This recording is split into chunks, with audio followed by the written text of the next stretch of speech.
একটা emergency video নিয়ে এলাম। এমার্জেন্সি মানে এমার্জেন্সি, সিরিয়াসলি।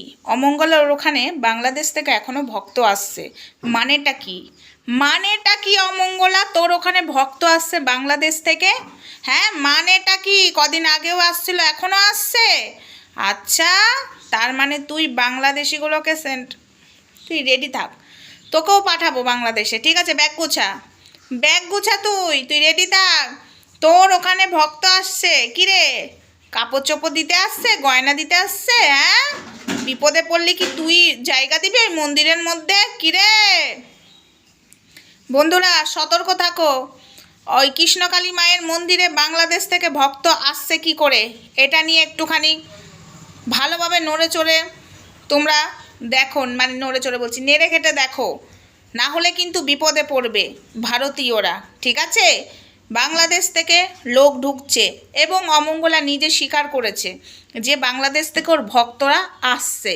কি করে আসতে পারে সেই ভিডিও আমার কাছে আছে, যাদের দরকার তারা আমার কাছে নিতে পারো। কৃষ্ণকালী মায়ের মন্দিরে বর্ধমান থেকে, মানে বর্ধমানে কৃষ্ণকালী মায়ের মন্দিরে বাংলাদেশ থেকে ভক্ত আসছে।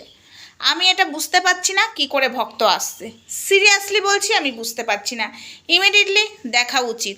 তো যাই হোক, এই বিষয় নিয়ে পরে কথা হবে।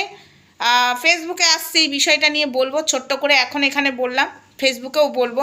বাংলাদেশ থেকে কৃষ্ণকালী মায়ের মন্দিরে অমঙ্গলা কাছে ভক্ত আসছে আর ও সেটাকে সাপোর্ট করছে। ও ভারতীয় না, ও অ্যাকচুয়ালি সনাতনীয় নয়, কানা বসে বসে জাতীয় সঙ্গীত করে। ওরও ব্যাগ গোটাবার টাইম হয়ে গেছে অমঙ্গলারও বাংলাদেশে যাওয়ার। তোর ভক্তদের সাথে তোকেও পাঠিয়ে দেবো। ঠিক আছে, তোর এত বড় সাহস, ভক্ত ঢুকাচ্ছিস, আবার আবার ভক্ত ঢুকাচ্ছিস? হ্যাঁ, এই সময় এই পরিস্থিতিতে তোমার বাংলাদেশ থেকে ভক্ত চাই? দাঁড়াও, তোমার মজা দেখাচ্ছি।